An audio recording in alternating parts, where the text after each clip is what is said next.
घनदाट अरण्य आणि त्या घनदाट अरण्यामध्ये एक योगी तपश्चर्येला बसलेला आहे. सभोवताली वृक्षराजी, जिथे सूर्यप्रकाश सुद्धा जिथे पोहोचू शकत नाही अशा गर्द वनराईमध्ये ते योगी एकांतामध्ये तपश्चर्या करतात. एक पर्णकुटी बांधली छोटीशी. त्या पर्णकुटीमध्ये वास्तव आहे, समोर एक नदी वाहतीये, छोटीशी नदी, काय फार मोठी नाही, छोटीशी नदी, चांगलं प्रवाहित पाणी आहे. जाता जाता सांग, आपली उपासना, मला शास्त्र असं सांगितलंय की प्रवाहित जिथे आहे, जलतत्व जिथे प्रवाहित आहे तिथे उपासना केल्याने जास्त ती उपासना गतिमान होते. आणि त्यातल्या त्यात पर्व काळामध्ये सूर्यग्रहे, आता येते, आता चंद्रग्रहण आहे, सूर्यग्रहे महानद्या प्रतिमा संगीतोवा जपवा सिद्ध म्हणते, असं जे आहे जलतत्वाच्या शेजारी उपासना करावी असं म्हटलंय. जे प्राचीन जे ऋषी कोणी आहेत ते सर्व अशीच राहत होते. त्यांची एकांत साधना चालू आहे आणि आपल्या जे उपास्य आहे त्या उपास्याचा जप करतायत. त्यांची उपासना आहे आणि बीज मंत्राने जप करतायत. बीज मंत्र परत सांगण्यासारखं आहे की उपासनेमध्ये सद्गुरु जो आपल्याला बीज मंत्र देतात, मी बीज मंत्राबद्दल बोलतोय, त्या बीज मंत्राची उपासना केल्यानंतर ती योजना सद्गुरु करत असतात. ती योजना सद्गुरु करत, कोणचा बीज मंत्र इष्ट म्हणून द्यावा, अंशभूत. मी परत माझा मुद्दा काय आहे, त्या सर्वशक्तिमान परमेश्वराच्या स्वरूपातून अंशभूत देवतेची उपासना आम्हाला जी देतात, त्या बीज मंत्राने देतात. त्या बीजेचं चिंतन करणं, त्याची उपासना केल्यानंतर काय होतं, त्या बीजातूनच स्फोट होतो. कुंडली गवर्धा, स्फोट म्हणजे एक्सप्लोजन. बीज, त्या बीजातनं जो स्फोट होतो तो कसला होतो, ते वृक्षाचा. प्रभुच मे बहुच मे, प्रभुच मे बहुच मे, भूयश्च मे पूर्णांच मे पूर्णतरंच मे, अक्षितिश्च मे पूयवाश्च मे. चिंता नाही. आपण रुद्राचा रोज अभिषेक करत असताना हे सर्व चमकामध्ये सद्गुरु जेव्हा उपासना देतात, त्या उपासनेमध्ये त्यांची योजना अशी असते, बीज आणि स्फोट. काही जण 50 वर्ष उपासना करतात पण त्यांचं बीजाचा स्फोट होत नाही, बीज वाळून जाते. सद्गुरुनाथ महाराज, त्याच्यामध्ये उपासनेचा दोष नाही, उपासना ज्यांनी दिलं त्याचा दोष नाही. रुजवावं आपल्याला लागतं. गुरु बीज देत असतात, त्या बीजाचा वृक्ष करणं हे शिष्याचं काम असतं. मी त्यांच्यावर खापर फोडलं तर अहो, पण ते बीज जिथे रुजतं ते जमीन काळी पाहिजे ना, जमीन काळी पाहिजे. दगडावर जर पेरलं तर रुजेल काय, हा विषय असो. हा थोडासा पूर्व रंग, उत्तर रंगात थोडासा डोकावला पाहिजे असं माझं व्यक्तिगत मत. योग्य असेल की नाही मला माहिती. म्हणून एकांत साधना करतायत हे महाराज, योगी महाराज. एकांत साधना, आज नागपंचमी म्हणून फक्त उल्लेख करतो. एकादश स्कंदामध्ये मी जे तुम्हाला सांगितलं, ऐक परमार्थाची लक्षणे सांगेल. काय सांगितलं, चूल रांधणे त्यजणे, घेणे त्यजणे विवेक. चूल सूप आणि रांधणे, घेणे त्यजणे विवेक, असा मी एकनाथी भागवतामधला तुम्हाला ओवी सांगितली मंगलाचरणात.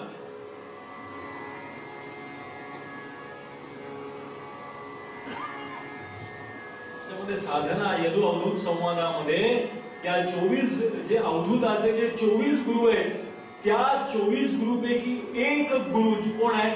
सर्प आहे. सद्गुरुनाथ महाराज. नागपंचमी असल्यामुळे संदर्भ फक्त सांगतोय, फक्त संदर्भापुरतं. सर्प कसा असतो? एकांतात असतो. तो लोकांतात येत नाही.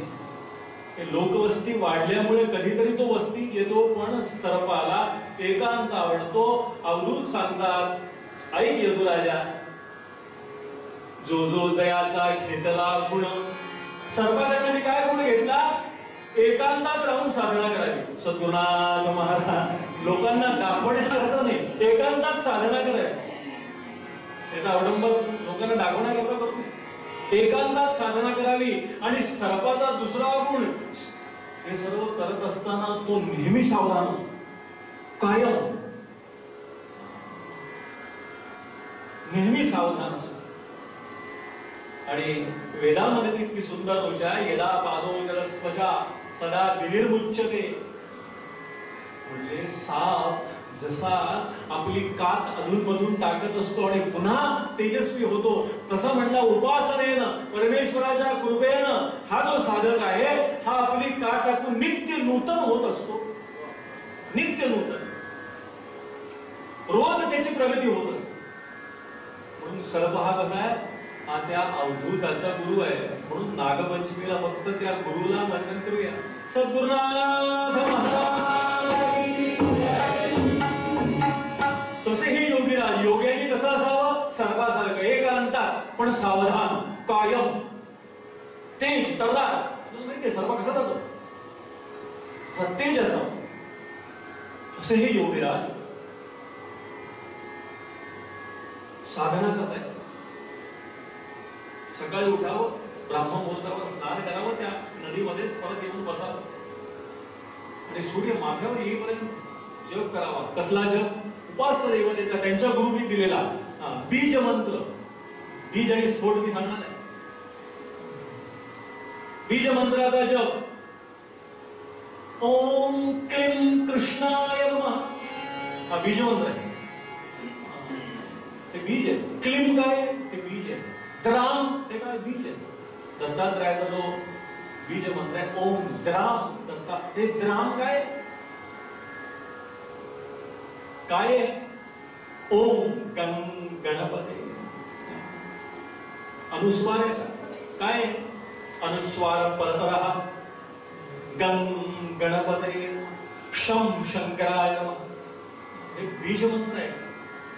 त्या कृष्णाच्या स्वरूपाचा बीज मंत्र ओम क्लीं कृष्णाय नमः. तपश्चर्या चालू आहे, जप चालू आहे, साधना चालू आहे. आणि साधनेच्या अत्युच्च कोटीवर पोहोचले. अशा अवस्थेला पोहोचले आहे की परमेश्वराच्या गाभाऱ्याच्या बाहेर आहे. आता एक पाऊल टाकलं तर गाभाऱ्यामध्ये प्रत्यक्ष परमेश्वर उभा राहणार आहे. अशा अवस्थेला पोहोचले, हे मला सांगायचं. आणि एकांतामध्ये साधना करत बसलेत. मार्तंड आला, मस्तकावरती भूक लागली. दुपारची 12ची वेळ, 2 फळं खाल्ली, थोडं पाणी प्यायले, बरं वाटलं.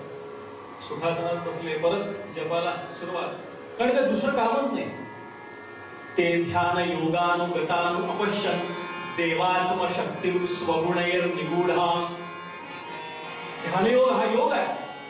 योग म्हणजे काय? म्हणून भगवंतांनी काय सांगितले? योग कर्म सुकौशलम. योग म्हणजे काय? आधी हे कळलं पाहिजे. भक्ती योग, कर्मयोग, ध्यान योग म्हणजे काय? चिंतन करूया. परत जपाला बसले. ओम क्लीं कृष्णाय, ओम क्लीं कृष्णाय. जप आपोआप होतो. एकाग्रता आहे, शांतता आहे. शांतता एवढी की टाचणी पडली तरी बॉम्ब पडल्याचा आवाज यावा, अशी साधनेची अत्युच्च पायरीवर पोहोचलेले. आपण अनुभव घ्या. ते फक्त कीर्तनातून ऐकू नका. अशा साधनेचा अनुभव घ्या. एकांतात बसून तुम्ही उपासना करताना सुद्धा एक अशी बाहेरची शांततेचा काही संबंध नाही. मी ही जी सांगतो ही उपासनेद्वारे येणारी शांतता. तुम्ही लोकांतात बसले तरी, उपासना चांगली असली तरी लोकांतात तुम्ही एकांत अनुभवू शकता. अशा ह्याच्यात बसले ते शांत. टाचणी पडली तरी आवाज होईल, अशा शांततेत बसले. एवढ्या कानावर एक ध्वनी आला, किणकिण किणकिण किणकिण. आता मला तो काढता येत नाही म्हणून शब्द सांग, किणकिण किणकिण किणकिण. मंजूळ ध्वनी, मंजूळ ध्वनी आला. महाराजांचा जप थांबला, व्यत्यय आला, संकल्पात विकल्प आला. आवाज कसला? जाऊ दे, काहीतरी भ्रम असेल. किणकिण किणकिण किण परत चालू. सगळ्यांचं चित्त जसं विचलित होतं एखादा मोबाईल वाजला तर. सद्गुरुनाथ त्या साधनेच्या आणि आम्ही तुम्हाला सांगतो, हे मंदिर याच्याकरता महत्वाचं आहे की तुमचा अभ्यास, मी काय सांगेल तसे यथाशक्ती मला माहित आहे, माझा खूप चांगला होतो, पण म्हणून काहीतरी चांगलं इथून घेऊन जायचं. स्थान चांगलं आहे, 29 वर्ष सेवा चालू आहे, स्थान जागृत होते. स्थान शुद्धी झाल्यानंतर त्या शुद्ध स्थानावर आपण उभं राहिलं तर मी काल सांगितल्याप्रमाणे तयाच्या संसर्गे सकल घडियांचा मळ झडे, सगळा मळ जातो निघून. अशा अवस्थेला पोहोचलेला हा एक सिद्ध, पण छोट्याशा व्यत्ययाने डिस्टर्ब झाला. किणकिण किणकिण किण मंजूळ ध्वनी होता. आजकाल आम्ही व्हॉट्सअपला खूप मेसेज पाठवतो, चायनाच्या वस्तूवर बहिष्कार टाका. पण एक चायनाची छान वस्तू जी माझ्या घरी आहे, चायनीज चाईन म्हणतात त्याला इंग्रजीमध्ये. चाईन चाईन म्हणजे काय असतात? अशा स्टीलच्या अशा दंड्या असतात 5-6, असे ते डिस्क असते, चक्की असते, त्या चक्कीला अशा लावलेल्या असतात आणि बाल्कनीमध्ये ते लावलेत माझ्या. मस्त हवा आली तर एक दुसऱ्यावर त्या आपटतात आणि छान आवाज येतो, म्हणजे चायनीज चाईन. तसा छान आवाज आला. मला म्हटलं कसला आवाज आहे हा? किणकिण किणकिण, एकदम डिस्टर्ब, अस्वस्थ. माय घेऊन बघू काय कसला आवाज. इतक्या वर्ष मी इथे साधनेला बसलोय, आतापर्यंत असा आवाज आला, आता कसला आवाज येतोय? उठले. उठताना संकल्प विकल्पात मग मना, दुसरं मन म्हणतंय. तुका म्हणे होय मनाशी संवाद, येणे सुखे रुचे एकांताचा वास. काय तुकाराम महाराजांचे प्रचिती आहे.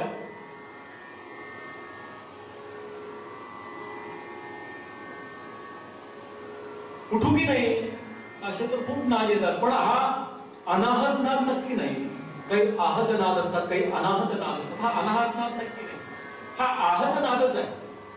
आहत म्हणजे हा आहत नाद, हा नुसता नाद समजू नका. हा जो एकावर एक झांज आपटली, हा जो ध्वनी निर्माण झाला, हे आपटली याचं नाव उत्पत्ती. हा काही काळ राहिला त्याचं नाव स्थिती. परत दुसरी झांज वाजवली, लय. सद्गुरुनाथ महाराज अगदी साधं आहे, आपल्याला समजायला पाहिजे. या सांगीतिक भाषेमध्ये उत्पत्ती, स्थिती, लय. एक मन म्हणते अरे बस, काही गरज नाही, तुला उठायची काही गरज नाही, तू साधनेला बसलाय. एवढ्या छोट्या छोट्या आवाजांनी तुझी उपासना जर येते पाहू लागली तर तू साधनेपर्यंत, त्या साध्यापर्यंत पोहोचणार कसा? बस खाली. दुसरं मन म्हणताय जाऊ दे ना, इतकी वर्ष बसलाय, समजा एकदा उठलं तर काय हरकत आहे. काल मी तसं म्हटलं की वर्षभर गार पाण्याचा संकल्प केला, पण आता गारठा खूप आहे, थंडीमध्ये एखादा लोटा गरम पाण्याचा अंगावर घेतलं तर काय हरकत आहे, असं दुसरं मन म्हणतंय. म्हणून त्याला दोन शब्द येते की श्रेयस आणि दुसरा आहे प्रेयस. किती सुंदर शब्द येतो आमच्या साहित्यात. श्रेयस तर वागलं पाहिजे, प्रेयस तर आम्हाला खुणवत असतं. प्रेयस तर आम्हाला खुणवत असतं, माझ्याकडे या, माझ्याकडे. अरे कशाला कीर्तनाला जाता, अरे बढ़िया सिरियल है, क्यों जा रहे हो वहां पे, अरे चलो, असं प्रेयस बोलवत असत. हे उठतात ते परत बसतात ते, असं त्यांचं मन. संकल्प विकल्पात मग असं दोन मत चालू आहे. एक मन म्हणतं अरे या ध्वनीकडे लक्ष देऊ नको, या ध्वनीकडे लक्ष देऊ नको, नादाकडे लक्ष दे. कोणचं? या स्वराकडे लक्ष देऊ नको, त्या परमेश्वरी स्वरामध्ये तुझी लय लागली तिथे लक्ष दे. पुढे सुंदर भजन आहे. दुसरं मन म्हणतंय अरे त्याच्याकडे लक्ष दे. कोणत्या स्वराकडे लक्ष दे? एक सूर, एक सूर चराचर छाय. विश्वात्मक, मी परत सांगतो, सगळीकडे जो भरलाय जळी स्थळी काष्टी पाषाण. एक सूर, एक सूर चराचर छाय. एक सूर चराचर छायो, चराचर छायो, चराचर छायो. एक सूर चराचर छायो, सूर चराचर छायो.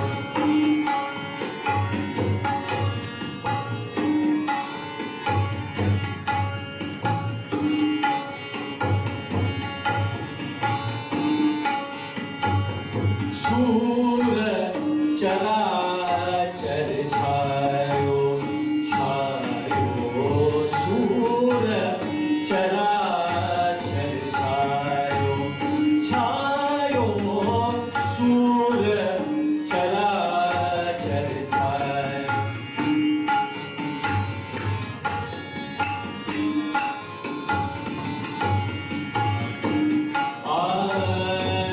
खट खट तुम्बा बना उसी का, खट खट तुम्बा बना उसी का. सो नाद जगायो, जगायो, ऐसो नाद जगायो. एक सूर चराचर छायो, छायो, सूर चराचर छायो.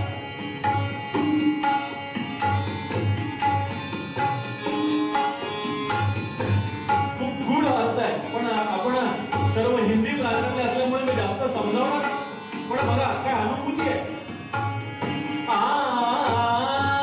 तार अखंड अभेद हुए सब,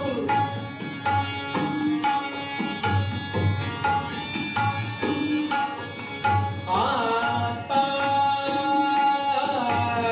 तार अखंड अभेद हुए सब. जब यह सूर लगायो, लगायो, जब ये सूर लगायो. काल काल से रयो अबाधित, काल काल से रयो अबाधित. सम से सम समझायो.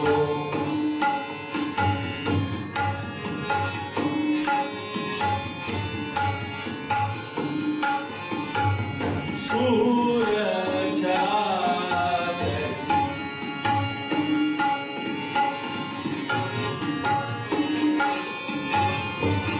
शेवटचं ऐकण्यासारखं आहे. किसे सुनाना, कैसे सुनाना.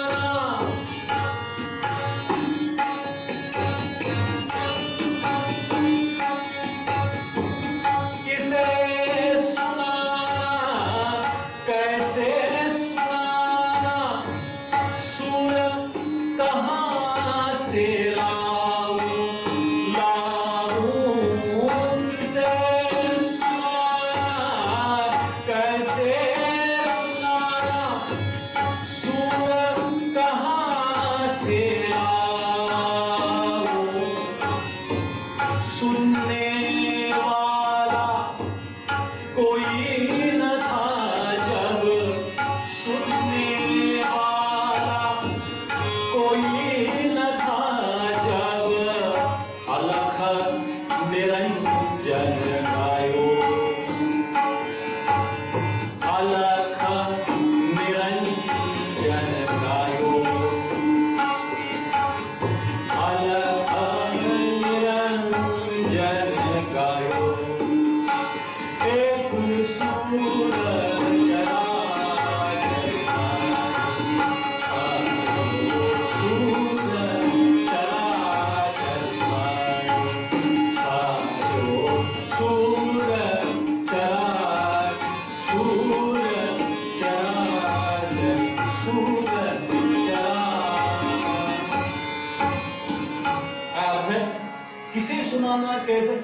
कुणासाठी करतो तो उपासना?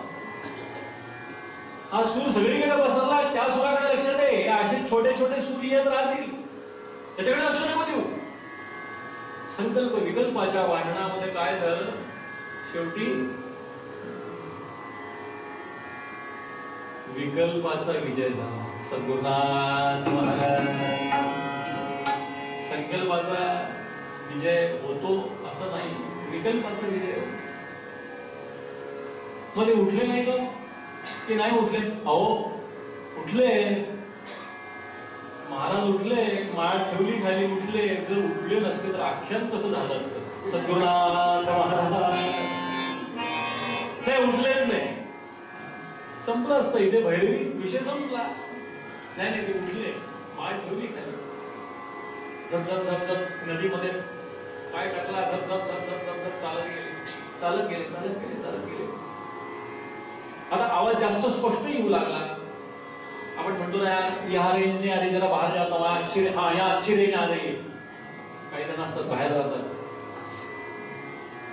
त्यांना लवकर जायचं असतं, ते मोबाईलच्या बहाण्याने सुद्धा जातात. बरं, सद्गुरुनाथ फोन आला असताना हा आराम करून जातात काय, आम्हाला कळतं लगेच, आमच्याकडे आहे मोबाईल.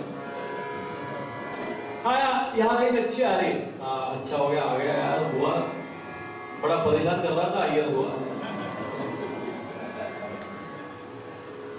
तिथे रेंज चांगली आहे, खणखण आता चांगला आहे, आवाज ऐकू. आणि ती नदी अशी संपूर्ण असा धबधबा झाला, सगळं पाणी असं खाली सांडत होतं आणि ते पुढे विस्तीर्ण असं पात्र झालं होतं, थोडा सखल, अनेक दगड खडकं होती. आपण भेडाघाट पाहिलेलं, जबलपूर पाहिलेलं आहे, भेडाघाट पाहिलं, आपण नर्मदा पाहिली, असं ते पाणी अशी ती थोडा सखल भाग आणि अनेक खडकं होती. तिथे येऊन उभे राहिले, आवाज कुठून येतोय? समोर पाहिलं, अनेक खडकं होती, निर्जन प्रदेश, कोणी नाही तिथे. पण समोर एका खडकावरती एक सौभाग्यवती स्त्री ओलेत्या वस्त्रानं स्नान करत होती. ओलेत्या वस्त्रानं त्या दगडावर बसून अंगावर पाणी घेऊन स्नान करत होती. आणि स्नान करत असताना तिच्या हातातल्या कंकणांचा आवाज येत होता, बांगड्यांचा. अथा तो ब्रह्मजिज्ञाशी, त्यांची जी जिज्ञासा होती, कसला आवाज येतोय, कसला आवाज. ती जिज्ञासा शमली. अरे ती बसली आहे, सौभाग्य होती, तिच्या हातांचा कंकणांचा आवाज. आपल्याला माहितीये कंकणांचा आख्यान आपण ऐकलेलं आहे. तो ध्वनी कोणी ऐकला? भीष्म पितामहांनी ऐकला. आणि काय आशीर्वाद दिला? त्या कंकणांचा आवाज आला. स्त्री तिथे ओलेत्या वस्त्रानं स्नान करते, तिच्या कंकणांचा आवाज आहे. जिज्ञासा शमली. आतापर्यंत एवढं पायपीट करून आले होते, जिज्ञासा शमली. आता तरी महाराजांनी आपल्या पर्णकुटीकडे जाऊन उपासना करायला पाहिजे की नाही पाहिजे? काय तुमचं काय म्हणणं आहे? माझं सोडा, तुमचं काय म्हणणं आहे? जायला पाहिजे ना आता बॅक टू पेव्हिलियन आपल्या? महाराज गेले का? पुन्हा संकल्प विकल्पात म्हणा.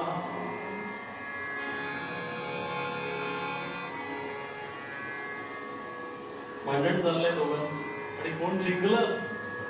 उद्याच्या चरित्रात बघू. पूर्व पद्यामध्ये पार्लेकर महाराज सांगितलं, पण सुंदर चरित्र आहे. तुम्हाला आधी सांगितलं, मला फार विचार करावा लागतो, काय सांगावं.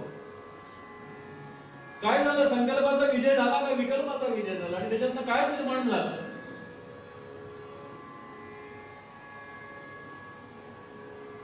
महाराज विचार करत थांबलेत. द्वंद्व चालू आहे. त्या सौभाग्यवती स्त्रीच्या कंकणांचा आवाज येतोय. आता परत जायला पाहिजे. परत जाऊन बघू कोण स्नान करतंय.